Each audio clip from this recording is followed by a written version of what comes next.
this announcement by Pepe Escobar about Israelis wanted to attack Iran with a nuclear bomb. He retweeted again and said he has two new sources. They're confirming the allegations of the first source. Let's separate them into two different things. Israel was the one who changed his narrative, suggesting that they had in fact incurred damage at the Dimona nuclear facility in Israel and blamed Iran for causing that damage. This after having maintained from almost a week that they had suffered no damage from the ballistic missiles fired by Iran. So that was, I saw that as maybe Israel coming up with a justification for attacking a nuclear site in Iran. The problem with that is that the military or the nuclear facilities that serve national security, military interests for Iran are all buried underground, well protected, and outside the reach of Israel or the United States for that matter. So this brings us now to Pepe and what he was reporting. Now, I've known Pepe in person for about 6-7 months. Great guy, just a delight to be with. You're looking for a dinner companion. He's the one you want to sit and chat with. He's very well connected, and he's an excellent writer, and he tries to take care. He's not known for fabricating. So I absolutely 100% believe that he is accurately reporting what he has been told. But there's the potential problem. Who is the source and what is their motive? I could see I've one of my readers at sonar21.com noted that Pepe has been a bit of a thorn in the side in the West.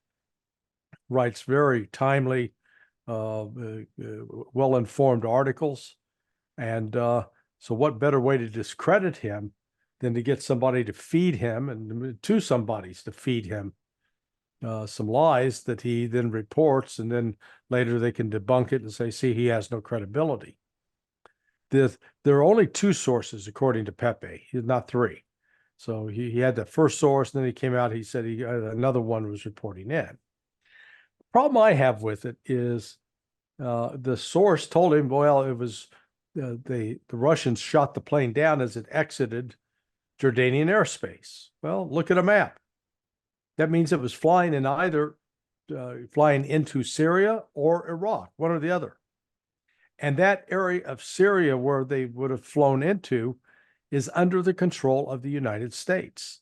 Since September 2015, October 2015, the United States has maintained a presence at the Al Udeid Air Force Base in Qatar, and they have what's known as the CAOC, the Combined Air Operations Center for AFCENT, U.S. AFCENT, United States Air Force Central Command. Since, October, so we're going back almost 8 years. No, almost 9 years, excuse me. The general running that facility has been in daily contact with the Russian counterpart in Syria. They do what's called deconfliction. They want to make sure you don't have U.S. planes flying into Russian planes, or U.S. planes attacking Russian planes, or U.S. planes attacking Russian troops, or Russian planes attacking U.S. troops. The whole deconfliction. Keep the sides apart, make sure everyone stays in their lane. Well, this would have required Russia to fly into U.S. territory, or territory controlled and monitored by the United States. Highly unlikely that that would have happened without some alert going off. And related to that, I have spoken with a friend with access to Air Force intelligence, and they've heard nothing of this, nothing at all. Then the second problem is that if a nuke went down, what's the word? I did a John Travolta movie about it, broken arrow, that you've got this nuke loose on the ground and you got to get teams out to recover it. Now, normally that's handled as a classified mission, but think about it. In this case, you've now got a nuke that's somewhere in the desert of Saudi Arabia or of Syria and Iraq? Well, the Israelis certainly aren't going to go get it. They'll have difficulty getting there and staying there. And so it's incumbent upon the U.S. And so, all these things stack up and just tell me that I don't think the story is true, personally, because putting this story out there, it doesn't make Israel more secure. It doesn't make Iran more secure. It doesn't help anybody. Yeah. Again, I've had some really knowledgeable people over at my blog at Sonar 21 writing some extensive pieces about EMPs and the actual effects. An electric magnetic pulse, in theory, is going to it's like a solar flare, let's call it that, only it's much closer. It supposedly will fry electronic networks, grids, power lines, potentially can do that. I know that there was some testing done in the U.S. Air Force and in the Russian Air Force some years back.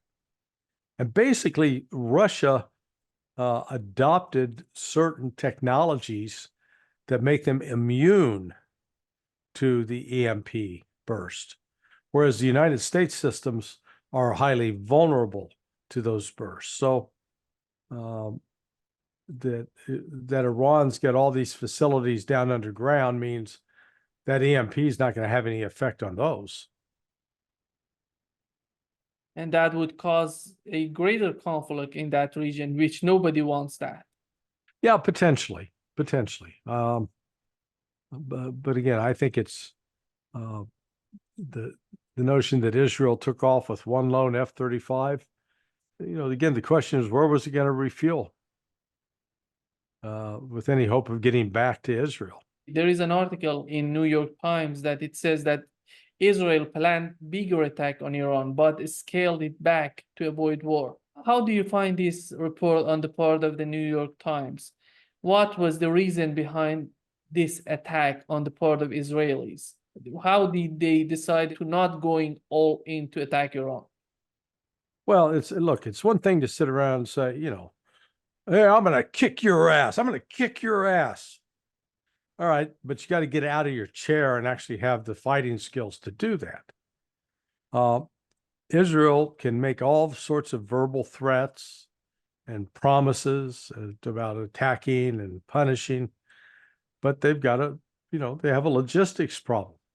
They're going to have to either go by submarine or maybe risk a surface ship.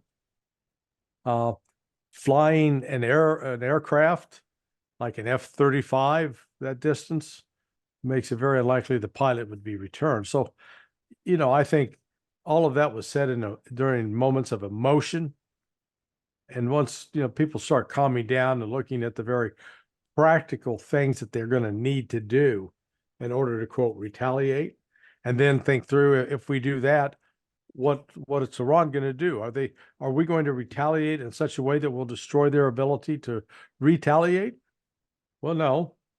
So, you got to think it through, that if we're going to act, there's going to be a reaction, and then we're going to react to that reaction. And this thing is just very dynamic and spin out of control real quickly. Larry, the other thing about this nuclear bomb is the question, is Jordan willing to do that for Israel? Because it's a huge deal for Jordan. That's not that unusual for Jordan vis-a-vis Israel. They've had decent relations. The question is more getting permission to fly over Syria or Iraq. They just ignore that and do it, because there's nothing that Iraq or Syria can do to disable an aircraft if that's what the Israelis chose to do. Larry, we had a new bill from the United States to Ukraine, Israel, and China, Taiwan, Taiwan, to help them. Taiwan, and yeah. How do you find the policy of sending this bill to these countries? How is that going to play out for the United States? Well, the money's not going to those countries. Let's be clear about that. What it's going to Raytheon, Lockheed Martin, General Dynamics, name your favorite defense contractor. Raytheon is going to buy or pay for weapons that may have already been procured and sent to Ukraine well before now, but now this will pay them off. So this is United States taking care of its defense contractors. That's simple. And those defense contractors turn around and give money, campaign finance checks to these members of Congress that just voted this stuff in. It's a form of bribery. Legalized bribery is the way to look at it. Is the NATO army, especially the French army, going to Odessa? How do you see? There are some reports that the French army is going to Odessa to help Ukrainians. How do you find this story? So I guess I don't know if he's a cousin, brother for you. I'm just kidding. The guy from Belarusia. He goes by the name of Dima, D-I-M-A. And he posted a video last night claiming to show the arrival of French forces already, 2,000 French troops already in Odessa. So I'm sure that France may be that crazy. They may ultimately put either its troops or some French foreign legionnaires in. But then comes the problem of how you're going to keep them supplied and what's their mission. If they take up any kind of offensive action against Russia, Russia will kill them. So in fact, I think if the French troops are really that foolish to be there, they're going to end up dying or being severely wounded.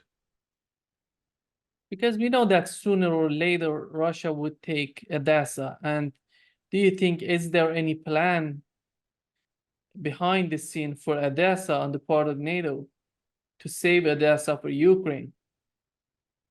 No, they just want to save it for not only for Ukraine, for themselves. They'd love to have full control, so you can send Western navies back into the Black Sea. But that's not going to happen. This is a rock rolling downhill. Gravity has taken over, and it's going to roll over everything in its path. That's the Russians are the rock in this case, and NATO's the one that's going to get rock crushed. Here comes the question with this new bill to Israel. How are they going to use it? What would be the benefit for Israel, Larry? Yeah, I was, thinking this through. It's not really going to benefit them. They've got a bigger political problem because I think they are being ostracized in the world with each passing day. They're not acquiring more support. Ultimately, war is not just about can we line up the most guns, kill the most people, but also can you control and dominate the political process. So Israel, by virtue of killing all these Palestinians, is really creating a major political problem for itself by erosion of support. Because you look at all these, you're not old enough to remember the protests, the anti-war protests in Vietnam, well before your time. I do. I'm that old. And what we're seeing come up on these campuses right now is very similar to what was going on back in the 60s with respect to opposing the war in Vietnam. And back then, the storyline was that this was organized by the communists, that this was not genuine, it was not organic, that this was created by outside powers. And, they're saying the same thing now, that this is some sort of secret organized effort, whether they'll blame it on Iran or Saudi Arabia or who, but no, I think it's organic, and it's been sparked because of Israel's tremendous abuse of all these Palestinian men, women, and children. If that's the case, I think Biden would be hugely influenced, his campaign hugely influenced by this movement in the United States. Mostly these people who are against the policy in Gaza mostly are voting Democrats. Yeah, yeah. They're not in favor of the Republicans. Right now, it's Biden that is losing in 2024. Well, yeah, yes and no, because you look, yeah, you got all these. I'd venture to say almost everybody that's out there protesting is not going to vote for Donald Trump. Question remains: will they stay at home and not vote at all, or will they look for an alternative candidate, or will they simply hold their nose and go vote for Biden again? So Biden's got, he has some an advantage here over Trump in that regard. That the people, they oppose his policies, but I'm not sure they're going to be able to do much to hurt him. And the other part of this bill that goes to Taiwan, do you think China, how China would perceive this act on the part of the United States? I think they're gonna make China and Russia even closer than than before. Yeah, no, I agree with you. It's going to enrage the Chinese. Now they're not going to pitch a public fit and rattle sabers, but they'll look for some quieter way to confront and undermine the United States for undertaking this approach, because it really is, it's a violation of the agreement the United States made with China under Richard Nixon regarding one China policy, that we recognize that Taiwan is part of China. Well, now we're saying, no, we didn't mean that. We're saying we recognize we have the right to arm the Taiwanese so that they can fight and kill their Chinese brothers. China is not going to have any more of that. They're not going to put up with it. We've heard that in the news that the government in Niger is asking the United States to take out its troops from Niger. And it seems that they have agreed on taking out these troops from Niger. Yeah, yeah. It's a huge change in Africa. After long policy of militarizing Africa, do you think it's the beginning of an end to the presence of the United States in Africa? Yes. Short answer.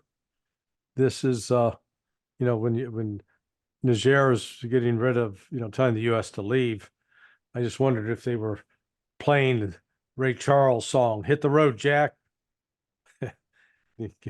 Don't come back no more, no more, no more, no more. So this was, the creation of AFRICOM. So within the U.S. military, before any issue that arose, and we're going back 20 years. 20 years ago, any issue that arose that required military force would fall under the responsibility usually of European command.